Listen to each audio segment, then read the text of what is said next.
Bom dia, senhoras e senhores. Sejam bem-vindos à conferência de resultados do primeiro trimestre de 2024 da LWSA. Estão presentes hoje conosco o senhor Fernando Cisne, diretor-presidente, Rafael Chamas, vice-presidente financeiro e relações com investidores, e para a sessão de Q&A, o senior management da companhia. Este evento está sendo transmitido pela internet via Zoom Webinar, com tradução simultânea para o inglês, podendo ser acessado no endereço www.ri.localweb.com.br, clicando no link que aparecerá no pop-up. Os slides da apresentação estão disponíveis para download na central de resultados do site de RI, na aba Informações Financeiras. As informações são apresentadas em reais e foram preparadas conforme as práticas contábeis adotadas no Brasil, baseadas nos pronunciamentos, orientações e interpretações emitidas pelo Comitê de Pronunciamentos Contábeis. Antes de começar, gostaríamos de mencionar que as informações contidas nesse documento, relacionadas a perspectivas sobre os negócios, projeções sobre resultados operacionais e financeiros e aquelas relacionadas a perspectivas de crescimento, são meramente projeções e, como tais, são baseadas exclusivamente nas expectativas da diretoria sobre o futuro dos negócios. Essas expectativas dependem substancialmente das condições de mercado, do desempenho da economia brasileira, do setor e dos mercados internacionais, e, portanto, sujeitas a alterações sem aviso prévio. Todas as variações aqui apresentadas são calculadas com base nos números em milhões de reais, exceto quando informados, assim como os arredondamentos. O presente relatório de desempenho inclui dados contábeis e não contábeis, tais como os operacionais, financeiro orgânico e pro forma, e projeções com base nas expectativas da administração da companhia. Os dados não contábeis não foram objeto de revisão por parte dos auditores independentes. Para o Q&A, sessão de perguntas e respostas, orientamos que sejam enviadas via ícone do Q&A, no botão inferior da sua tela, informando seu nome e sua companhia. Por padrão da dinâmica, seus nomes serão anunciados para que façam sua pergunta ao vivo. Nesse momento, uma solicitação para ativar o microfone aparecerá na tela. Agora, gostaria de passar a palavra ao senhor Fernando Cisne, que iniciará a apresentação, e posteriormente ao senhor Rafael Chamas. Por favor, Fernando, pode prosseguir. Obrigado, Paulo. Sejam todos bem-vindos ao call de resultados do primeiro trimestre da LWSA. Queria primeiramente agradecer a todos os colaboradores, clientes e todo o mercado que nos apoia e ajuda na construção e crescimento da companhia. E antes de começar a apresentação, eu queria falar um pouquinho sobre o que está acontecendo na região de Porto Alegre e todo o Rio Grande do Sul, e prestar nossa solidariedade à população de toda a região. Como todos sabem, a gente tem uma boa concentração de empresas nessa região do país, o que torna ainda mais importante a nossa ajuda e atenção ao que está acontecendo. Então, vale a pena a gente detalhar um pouquinho o que a gente tem feito, começando pela nossa atuação frente à população e nossos funcionários, né? Nós mapeamos todos os nossos colaboradores que foram impactados, sabemos um a um quem foi impactado de forma forte, mais dramática, ou quem foi impactado de forma leve. E então a gente sabe caso a caso, e a gente está se mobilizando para estar ajudando, e essa mobilização inclui a local web, obviamente, né, ajudando essas pessoas, como também a gente está mobilizando os próprios colaboradores da local web para que se mobilizem para ajudarem os pares do Rio Grande do Sul. Então, é um movimento que inclui companhia e seus colaboradores, ajudando os colaboradores e também a comunidade do Rio Grande. Então, acho que está tendo bastante efeito. É o que a gente pode fazer, a gente se sente na obrigação de fazer, a gente é muito grato ao que o Rio Grande fez pela local web, em termos de empresa, e acho que a outra notícia com relação às operações. A gente tem conseguido garantir que as operações continuem funcionando na sua plenitude, tanto no que a gente fala de desenvolvimento, como também de suporte aos nossos clientes. Então, esse é o cenário. Mais uma vez, nossa solidariedade à população do Rio Grande do Sul, e a gente continua monitorando e fazendo o nosso máximo para ajudar a comunidade e os nossos recursos. Avançando agora a apresentação, indo para o slide número 3, eu começo falando sobre as mensagens que nós queremos passar nessa apresentação para vocês, né? E são 3 mensagens muito fortes. Primeiro, com relação aos fundamentos operacionais da companhia, que continuam muito sólidos. Depois, com relação às margens, que apresentaram uma forte expansão. E, por fim, vai falar um pouquinho sobre crescimento da companhia. Avançando para o slide 4, a gente tem aí, vou falar um pouco dos 4 principais indicadores operacionais da companhia, que estão que estão que estão crescendo duplo dígito. Isso é muito importante para a gente. O primeiro deles é o GMV do ecossistema, que cresceu quase 20% em relação ao mesmo período do ano passado, alcançando aí quase 16 bilhões no primeiro trimestre de 24. É um bom crescimento. A base de assinantes também continua crescendo. Isso, como eu sempre falo, a gente está plantando a semente para o futuro, porque a gente não está crescendo só com o aumento de ARPU, de ticket, a gente está crescendo também a base instalada. E, por fim, um indicador muito importante para a gente, que é a receita de assinatura de plataforma, que cresceu quase 22% também nesse período do ano. Avançando para o slide número 5, nós temos aqui o GMV de loja própria, que está crescendo 17,8% no mesmo período do ano passado. E, por fim, a operação de pagamento, que o TPV também cresceu 17,3%. Ou seja, os indicadores operacionais da companhia continuam muito sólidos. Isso é muito importante para a operação, que mostra que a gente está acompanhando e até crescendo muito mais que o e-commerce brasileiro. Avançando para o slide número 6, a gente fala com relação também à parte de margem, expansão de margem da companhia. Falando de EBITDA.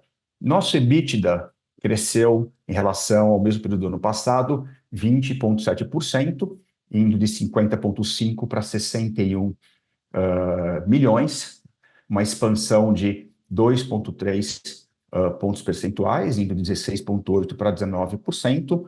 Isso aí, ele já ele conversa muito com o que aconteceu no 4º trimestre. A gente teve uma expansão grande de margem, essa expansão também aconteceu nesse 1º trimestre.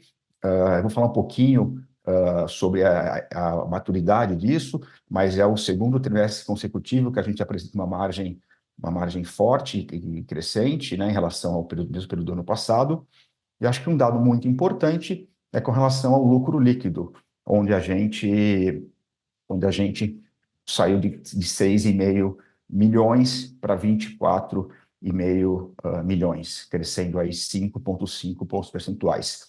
Voltando ao 4º trimestre, eu falei na apresentação que o nosso compromisso em métricas, né, que a gente está dando para a companhia, era ter o lucro líquido crescendo mais que o EBITDA e o EBITDA crescendo mais que a receita. E a gente está fazendo isso. Pode ver que o nosso lucro líquido cresceu quase 4 vezes, né? E cresceu mais que o nosso EBITDA. Então, é uma empresa ainda muito focada em expansão de margem, rentabilidade, e a gente tem conseguido fazer isso, e o que não quer dizer que nossa próxima etapa da companhia, a gente não vai focar em crescimento também. Mas a gente tem, sim, metas, a gente instalou um DNA de expansão de margem que está dando certo. Avançando para o slide número 7, onde a gente fala um pouco de margem, né? De onde está vindo essa expansão de margem? Principalmente a alavancagem operacional, seguido de uma captura de sinergia, que a gente tem feito um trabalho muito forte de simplificação organizacional, de merge de operações, de marcas de operações, e por aí vai. E tem muito espaço para que isso ainda corra daqui para frente, tanto que a gente trouxe o novo executivo, que é o Otávio, está trabalhando muito nesse processo de estrutura, de reestruturação, de estratégia, e por aí vai. Importante falar da perenidade disso, né? Vocês podem ver que mesmo o quarto trimestre foi muito forte de margem, mas mesmo no primeiro trimestre, mesmo com um trimestre com uma sazonalidade em termos de receita mais baixa, você não tem Black Friday, não tem Natal, a nossa margem proporcionalmente foi mantida. A gente está falando do quarto trimestre com 20% e esse primeiro trimestre com 19%, com uma receita proporcionalmente bem menor que o quarto trimestre, e a gente está crescendo aí 2,3 pontos em relação ao primeiro trimestre de 23.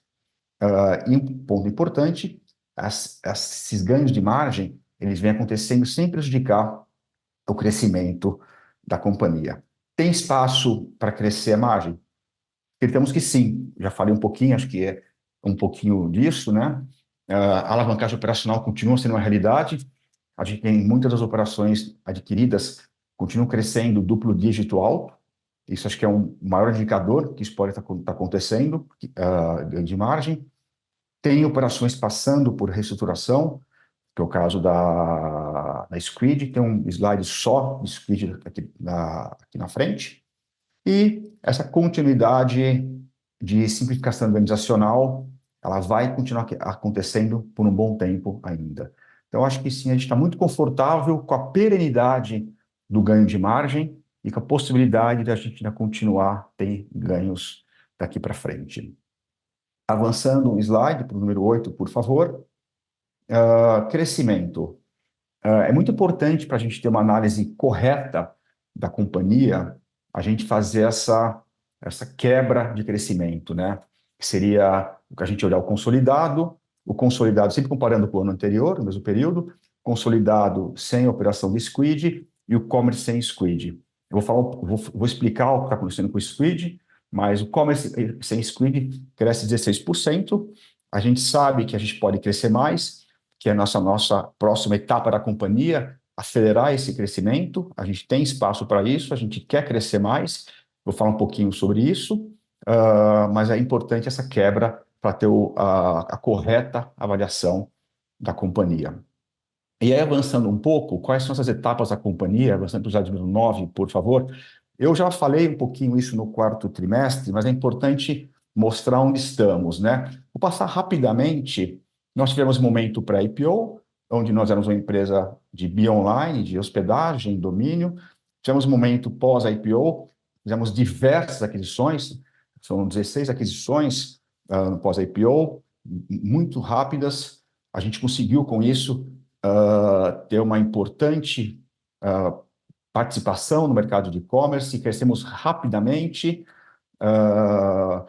Diria que foi uma estratégia muito acertada de M&A, e na sequência, indo para a fase 3, foi esse processo de ganho de margem, processo de integração dos M&As, recuperação de margem, como eu falei, e a gente se consolidou como um importante ecossistema de PMS no Brasil. A gente está agora no momento de transição, foi tudo muito rápido, né? A gente está falando de quase 4 anos, a gente comprou muita empresa, integrou, ganhou muita receita com as aquisições, agora está recuperando margem, e agora está no momento que a gente já plantou as sementes para começar a crescer. 2 exemplos, é o caso da Wake, outro de Financial Service. Temos executivos, operações já no go-to-market, e agora a gente precisa amadurecer essas operações ainda mais para conseguir ter o que a gente chama aí do futuro, que a gente está na transição do ganho de margem. O ganho de margem vai continuar vindo no futuro, eu já falei lá atrás, que a gente chama de aumento de rentabilidade, mas aí começa a colher o que seria o maior crescimento orgânico que a gente quer e sabe que precisa e tem espaço, tá? E além de uma maior monetização dos investimentos já realizados no ecossistema. Então, é muito claro para a gente onde nós estamos, é muita mudança em pouco tempo, mas a gente entende que tem espaço, a gente está trabalhando nisso e certamente isso vai acabar vindo, dado que a gente está investindo bastante. Acho que isso deixa muito claro o nosso desejo e como a companhia vê as etapas da sua história. Avançando para o slide número 10, falando um pouquinho da operação de Squid. Por que a gente resolveu abrir um pouco mais Squid e até apartar os resultados de Squid do total? Porque o Squid está passando por um momento importante, é uma operação importante para nós, acreditamos na Squid e ela tem, começando a falar assim, ela tem ativos muito importantes para nós, né? Ela tem uma base de mais de 200 mil influenciadores, lista de clientes blue chip bem interessantes, só citando 3 nomes, tem Vela, PepsiCo, AliExpress, são clientes muito interessantes, e uma plataforma tecnológica de alta performance que atende, eu falo tecnológica, automatizada, que atende pequenos, médios e grandes clientes. Então, tem ativos muito interessantes. O que ainda não aconteceu com o Squid é a sinergia desse produto com os sellers de e-commerce da LWSA, que foi uma das teses quando a gente fez a aquisição. Ela não vem ocorrendo dentro do tempo inicialmente projetado. Vem acontecendo de forma muito mais lenta do que a gente imaginava. Claro que isso afetou a curva de rentabilização da operação, que era a nossa tese da aquisição. Então, a gente está agora, desde o 4T de 23, realizando uma profunda reestruturação comercial, operacional e organizacional da Squid, atuando em frentes que incluem rentabilização dos contratos comerciais, remuneração comercial, estrutura organizacional, revisão de estrutura de custos. Óbvio que isso é uma entrada que causa alguns impactos, né? Por exemplo, aumento dos custos pontuais, que aconteceram sim no primeiro trimestre desse ano, como rescisões de contrato, demissões e por aí vai. Então, teve impacto sim, mas o que a gente quer é montar uma estrutura que opere com margens saudáveis em volumes menores de receita, e que permitam um crescimento sustentável. Então, em resumo, ainda que nos próximos meses esse processo de reestruturação apresente um impacto financeiro negativo, isso, quando finalizado esse processo de reestruturação, vai deixar a Squid com melhor rentabilidade preparada para um crescimento saudável. Esse é o fruto. Então, é um momento de mudança na operação, mas é um momento necessário. E a gente vai continuar buscando a sinergia, a gente vai continuar investindo, como eu falei, investindo, vai continuar, vai continuar apoiando a operação para que venha essa sinergia e que a gente consiga rentabilizar todos esses ativos que a empresa possui. Então, acho que esse é o cenário. É importante a transparência da companhia com o mercado. Eu acho que com isso a gente consegue clarear o que está acontecendo com essa operação. Mas, de novo, uma operação importante para nós, que a gente acredita, e fica claro aí o que tá acontecendo. Acho que é isso. Passo agora a palavra para o nosso CFO, Rafael Chamas. Muito obrigado. Obrigado, Fernando. Um bom dia a todos. Então, seguindo para o próximo slide, por favor. Então, aqui no slide 12, eu trago o panorama da receita do primeiro trimestre consolidada e aberta por segmentos, né? O Fernando já deu um pouco da decomposição desse número, trouxe também os impactos da Squid, que a gente explora um pouco mais à frente novamente, mas estão trazendo em números, né? A gente fecha o primeiro trimestre no consolidado com 320,6 milhões de receita, o que é uma expansão de 6% ano contra ano. Olhadas por segmento, né? O e-commerce cresce 9% e o Bionline SaaS 1%, né? O primeiro trimestre ele tem uma queda sazonal quanto o quarto tri, né? E dá para se ver que é no setor do e-commerce, obviamente, já que a gente tem nesse período Black Friday, Natal, então o quarto trimestre tende a ser um período sazonalmente mais forte, e por isso a gente vê essa queda dos 347 para 320, esses 27 milhões refletidos ali literalmente todo no setor de e-commerce, que a gente fecha o primeiro tri com 217 milhões. Movendo para o slide número 13, a gente mostra aqui a margem bruta, né, o lucro bruto e margem bruta da companhia, então expansões correlatas ao que a gente teve na receita, né? A gente fecha então com 152,5 milhões, uma expansão de 7%, né? E como se pode ver no gráfico à direita, aquilo que eu tenho reforçado, né? Os movimentos de M&A, eles trouxeram oscilações, né? Quedas nas nossas margens EBITDA, mas os unit economics não, né? Então, a margem bruta tem se sustentado em patamares mesmos com os M&As constantes, e a gente tem tido diluição dos demais custos e despesas operacionais de ordem prática da companhia, o que tem trazido alavancagem operacional, e assim a gente fecha esse período com uma margem bruta de 47,6%, sendo 52,4% no commerce e de 37,5% no online. Movendo para o slide número 14, o EBITDA. Então, o primeiro TRI fecha com 61 milhões de EBITDA, uma margem de 19%, né, uma expansão relevante de 2,2 pontos percentuais em relação ao primeiro trimestre de 23, 21% de crescimento, né? E importante dizer também que isso acontece essa expansão, a gente vê nos dois segmentos, né? No commerce e no Bionline. Então, o Bionline ele vai de 21,5 para 27,3, é uma expansão de 29%, a gente fecha com 28 milhões, então houve uma expansão relevante aí desde o começo do ano de 2023 no setor. E o commerce também, né, com 15,1, é uma expansão de 15% no período, e a gente fecha essa janela do primeiro TRI com 32 milhões,6 de EBITDA para o commerce. Passando agora para o slide número 15, eu trouxe a fotografia do resultado consolidado dos segmentos no slide anterior. O Fernando trouxe os impactos da Squid no trimestre, já deu um bastante bom contexto sobre a operação. Então, aqui eu trago a leitura histórica da companhia ex-Squid, né? Só mostrando o que seria a companhia sem os impactos da Squid. E o que se pode ver é que a companhia tem um ótimo perfil de evolução de margem, né? Então, em 2 anos a gente traz a companhia de 14,3 para 22,5. Dá para saber qual foi o impacto da Squid no TRI, né? A gente teve no primeiro trimestre de 24 uma margem consolidada de 19%, excluindo a companhia Squid 22,5%. Então dá para se ver que a gente tem ali na Squid um commitment do management de melhorar a rentabilidade, todo o plano de ação tem sido feito para trazê-la para um patamar de crescimento mais sustentável, mas é importante mostrar que no core da empresa, né, nas demais operações, a gente tem conseguido crescer e crescer de forma muito sustentável, né?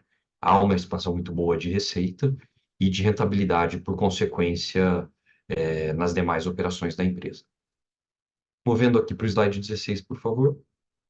Eu trago aqui o resultado do lucro, né? O Fernando já havia mostrado a expansão, né, de 6,5 milhões no TRI do ano passado para 24,5 agora.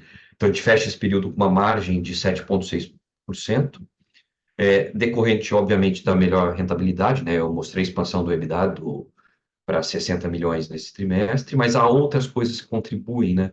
Então, a gente tem, e eu vou explorar isso um pouquinho melhor, uma redução da relevância da despesa financeira com antecipação de recebíveis na empresa, né? Essa é uma despesa financeira que financia o capital de giro da operação de pagamentos.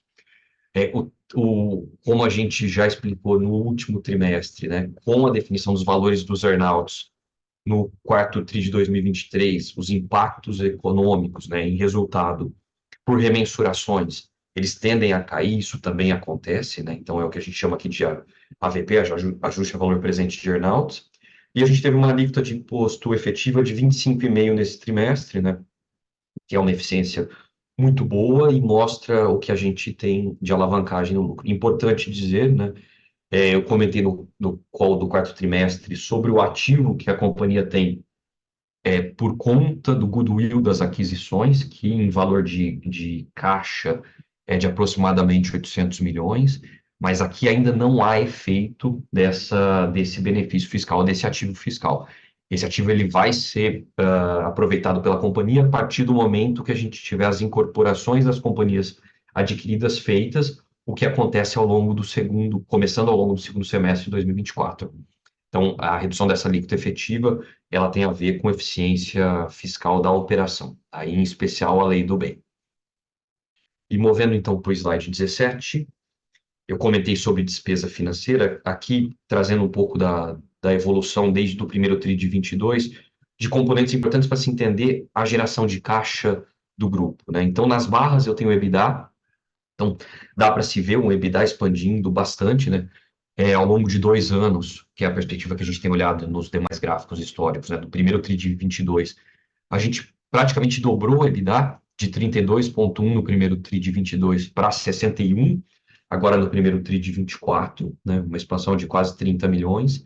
E outros dois componentes importantes, quando a gente pensa na geração operacional de caixa, tá, que eu estou excluindo impostos, é o CAPEX e a despesa financeira, né? Então, o CAPEX, a gente tem tido uma redução histórica da relevância do CAPEX quando eu penso ele contra a receita líquida, né? Essa companhia já chegou a rodar com CAPEX com quase 12% da receita, e a gente tem trazido ela para patamares mais perto de 7,5%, né? Em steady state, então é uma menor necessidade de investimento. Isso tem a ver com o crescimento focado no setor do commerce, que demanda muito menos investimento, né? E um outro ponto muito importante são as despesas financeiras, né? A métrica que a gente traz aqui é a despesa financeira em relação ao TPV, que no final das contas é o indicador operacional que melhor traduz, né, a necessidade de antecipação para financiamento de capital de giro. Então, ali, quando eu olho o terceiro trimestre de 2020, chegou a bater quase 1%. Eu tenho comentado que um patamar estável para isso aqui é 0,7%, né? E a gente tem reduzido e fechamos esse TRI agora com 0,6%. Então, são dois componentes relevantes que mostram o perfil de lucratividade da companhia crescendo e, por consequência, a dinâmica de geração de caixa do grupo. Movendo para o slide 18, eu trago, por fim, a posição agora sim de caixa, né? Então, nós fechamos com 1.126 milhões o período. Lembrando que a companhia não tem dívida, né? O balanço da empresa é bastante saudável. Tirando os passivos de arrendamento, então, 1,051, 1 bi de caixa líquido. A posição dos earnouts, 762 milhões. Então, o caixa líquido da companhia, de 289 milhões, é a posição que a gente fecha o primeiro TRI de 2024. E é isso, agora eu passo agora para a sessão de Q&A. Muito obrigado. Gostaria de lembrar que as perguntas devem ser enviadas via ícone do Q&A no botão inferior da sua tela. Por padrão da dinâmica, seus nomes serão anunciados para que faça sua pergunta ao vivo. A primeira pergunta vem do André Salles, do UBS. André, pode prosseguir. Oi, bom dia a todos. Cirne, Chamas, todo o time da LWSA. Obrigado aqui pelo espaço para fazer pergunta. Eu tenho duas do meu lado, tá? Acho que a margem reportada da empresa, ela pareceu ter sido impactada ali por despesa de due diligence, em estudos de reestruturação. A gente entende aqui que boa parte disso deve ter vindo da Squid, né? Mas a gente viu também um outro movimento de reestruturação na companhia com a BEG. Acho que a pergunta aqui do meu lado é o quão difundido dentro das diversas operações da empresa é esse projeto de reestruturação. E o meu segundo ponto é também relacionado à margem, mas numa outra ótica aqui. Acho que vocês demonstraram muito bem a tendência de recuperação consolidada, da margem consolidada, mas se a gente puder falar um pouquinho da margem de e-commerce, além das operações da Squid, quais outros pontos aqui a gente tem que monitorar para ver essa margem de e-commerce expandindo também? Obrigado. Tudo bem, André? Obrigado pelas perguntas, Rafael falando. Vamos lá para só a primeira pergunta, tá? Reestruturação, obviamente, né? A gente tem muito mais impactante aqui no que a gente comentou na Squid, sim, custos rescisórios, custos de termination de contrato, então sim, há uma dinâmica ali, mas estruturalmente só ali, tá? Você fala do BEG, na verdade o BEG é o oposto, tá, né? O que a gente coloca no BEG é que ele teve um crescimento de quase 100% no período, a gente tem tido alavancagem de rentabilidade, então todo o ganho de sinergia dessa operação específica e da vasta maioria das demais é por sinergia operacional e não por reestruturação ou desligamentos, tá? A gente não tem crescido de forma a reduzir pessoas, esmagar crescimento, a companhia acredita muito num crescimento sustentável, que é baseado, sim, em sinergias operacionais, tá? Então, onde a gente pode enxergar custos de reestruturação, custos rescisórios mais relevantes, é assim no caso da Squid, que aí tem destacado. E aí me leva para a tua segunda pergunta, que é a dinâmica de margem das demais operações de e-commerce, né?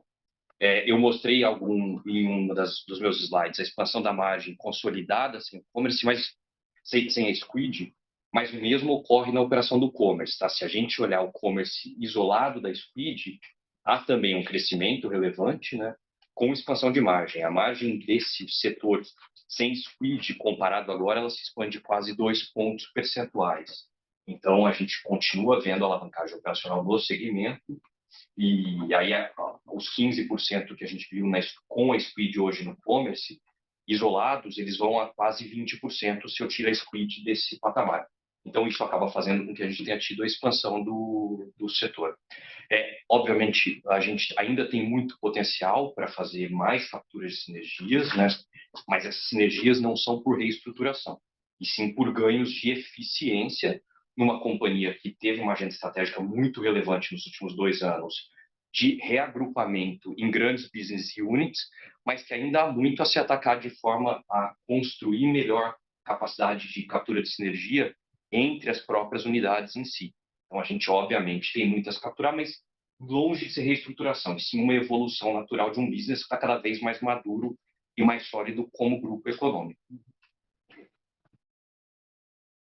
Não, ficou claro, Chamas. Obrigado aí pelos detalhes. Acho que o ponto da bag aqui era só, acho que a descontinuação do app, né? Mas ficou claro aqui que é um ponto isolado, a maior parte é na Squid mesmo. Obrigado.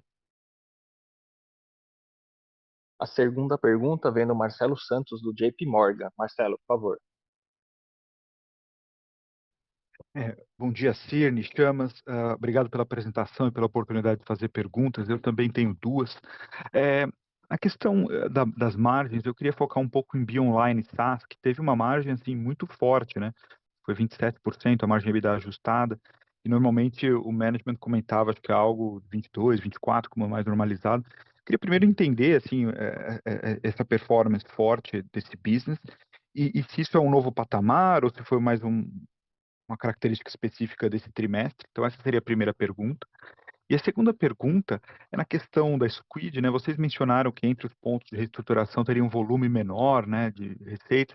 Queria entender, vocês estão cortando contratos, focando mais em algum tipo de cliente? O que leva a essa redução? Qual o escopo menor que ela vai fazer? Ou é mais um jeito de reconhecer a receita que vocês estão mudando? São as duas perguntas. Obrigado. Oi, Marcelo, bom dia. Aqui é o Igor. Eu vou puxar a primeira aqui sobre o BeOnline, depois eu passo a palavra para o Alegil para falar sobre Squid. Vamos lá. Deixa eu explicar para você e para os demais essa dinâmica de margem do BeOnline, que certamente deve ter chamado a atenção aqui, né? A gente vem falando e comentando há algum tempo sobre o nosso plano com essa operação de rentabilização. É um plano já que tem funcionado aí há mais de ano, né? E no final do dia, o que a gente observa aqui nesse quarter é um pouco do resultado desse plano, né? Mas, obviamente, a gente tem que tomar alguns cuidados quando a gente olha, porque no final do dia, essas flutuações dentro do quarter, assim como foi no quarter passado, e eu comentei com todos vocês também, essas flutuações dentro do quarter, elas acontecem e são normais. Mas eu prefiro que a gente foque e observe muito o trend de margens, né? Esse é um business com trend de margem crescente. O plano de reestruturação dos contratos e desligamento dos contratos que não são benéficos para a companhia, ele continua em place. E enquanto encontrar espaço para fazer essa otimização, ela será realizada, Marcelo. Então, diria para você que o plano não terminou. Qual é a banda aqui, né? Se a gente normaliza a margem do trimestre passado, que teve um evento pontual de custo relacionado a um fornecedor nosso, a gente vai observar que a margem do trimestre passado, normalizada, já foi na casa de 25. Ou seja, a gente vem num trend constante de crescimento de margem para esse business. Eu não encontrei ainda um platô para ele. Então, o que eu posso, sem fazer nenhum guidance aqui contigo, o que eu posso te dizer é que o plano continua em place, acontecendo, e eu continuo encontrando espaços para rentabilização dessa operação. Acho que é isso, Marcelo. Perfeito, obrigado. Boa. Marcelo, Alejo falando aqui, obrigado pela pergunta. Basicamente, o que acontece, a gente tem revisto, não necessariamente perfil de clientes, né? A gente mantém ainda um perfil de atender clientes blue chip, de grandes marcas. O que a gente está revendo é a qualidade dos contratos e a rentabilidade dos mesmos, para que a gente consiga ter uma operação mais saudável. Além disso, tem todo um processo de estruturação da companhia, não só em termos de produto, mas no management também, para que a gente consiga colher as possíveis sinergias que a gente tem já dentro de casa, né? Então, assim, basicamente o que a gente fez é olhar contratos que eram ruins para a companhia, focar nos contratos que são saudáveis, olhar para a estrutura, para que a estrutura seja mais adequada para esse novo momento da companhia, para que a gente consiga, a partir daí, crescer com mais saudabilidade. Tá? Perfeito, obrigado, Alejo.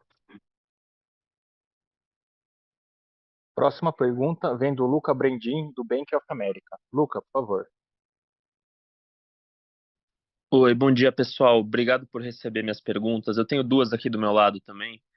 Em primeiro lugar, eu queria saber se vocês podem explorar um pouco como é que está a questão da reprecificação das soluções. Se já foi tudo feito, se ainda tem algum espaço para ter aumento e em que soluções ainda tem um espaço maior para fazer, caso seja o caso.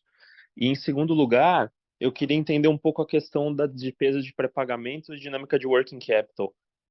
Nesse TRI teve uma diminuição da despesa de pré-pagamento, mas ao mesmo tempo também teve um aumento do working capital. Tem uma deterioração do working capital, né? Então eu queria entender um pouco como é que fica essa dinâmica olhando para frente, se deveria se estabilizar nesses níveis ou se deveria ter alguma mudança. Obrigado. Obrigado, Lucas. Fernando falando. Eu vou responder a primeira pergunta e depois passo para o Rafael. Com relação à precificação, a gente entende que tem espaço ainda. Já fizemos movimentos na Tray, fizemos 2 movimentos no Bling. Entendemos que a Local Web é uma empresa que vem evoluindo muito seus produtos, investe muito em melhoria do produto, em novos features, e com o passar do tempo não conseguiu capturar um valor proporcional a que entregou para o cliente. Essa é a principal mensagem. E, por outro lado, não é fácil você capturar isso em grandes saltos, porque você tem um atrito com o cliente, também fica vulnerável à concorrência. Então, o que a gente aprendeu nesses últimos 10 meses, quando a gente fala de reprecificação, que isso vai ser feito em small steps, né? Em movimentos pequenos, mas movimentos constantes. E é o que a gente tem feito. Então, eu diria que a gente ainda tem um longo caminho pela frente, mas só que vão ser feitos com etapas pequenas. Eu diria que tem espaço, não é só em um produto, não é só no Bling, tem outros produtos que a gente tem que capturar valor ainda. Óbvio, o Bling é um produto muito importante, com muito espaço, quando a gente fala de geração de lead. Então, vai durar muito tempo ainda, com movimentos pequenos, mas certamente é uma fonte de valor para a companhia. Oi, Luca. Agora, Rafael falando novamente, vamos lá, sobre a importante pergunta, né? Obrigado por ela, pré-pagamento e working capital. Então, o que aconteceu nesse trimestre, quando a gente olha o fluxo de caixa indireto, né? Que é uma queima de capital de giro, é algo completamente pontual, tá? É super importante falar que não há mudança estrutural ou de dinâmica ou de estrutura mesmo na operação de pagamentos, tá? O que aconteceu foi o seguinte, eu mostrei em um dos gráficos que a nossa antecipação foi menor. Então, nossa despesa financeira com antecipação, inclusive, foi bastante menor, né? Foi da casa de 10 milhões esse trimestre, o que é abaixo do que a gente normalmente tem, né? O patamar de 0,6 do TPV, eu sempre falo que ele é mais natural em 0,7. O que acontece é que eu acabei necessitando de menor antecipação nesse período, por uma dinâmica da própria operação de pagamentos, que ela gerou mais caixa, principalmente ali no final do ano, então eu acabei precisando de menor antecipação, e isso acabou fazendo com que eu tivesse a variação do capital de giro por conta do crescimento do contas a receber, né, do meu saldo antecipado de carteira de recebíveis. Mas é importante falar, pontual, não há mudança estrutural, e a correlação disso daqui é uma despesa financeira que acabou sendo menor, tá? Super claro. Obrigado pelas respostas. Imagina, obrigado Obrigado pelo você. Gostaríamos de perguntar se mais alguém tem alguma pergunta.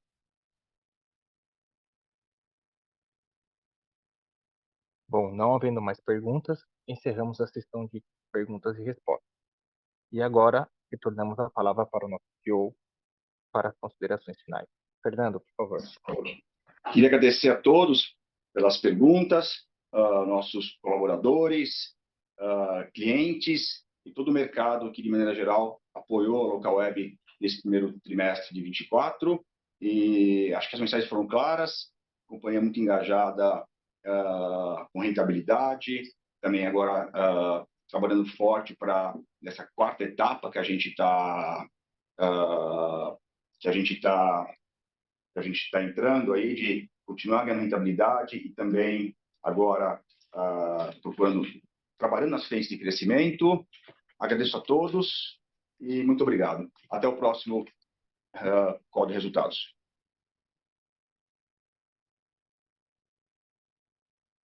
A conferência de resultados do primeiro trimestre de 2024 da LWSA está encerrada. Agradecemos a participação de todos e que tenham um ótimo dia.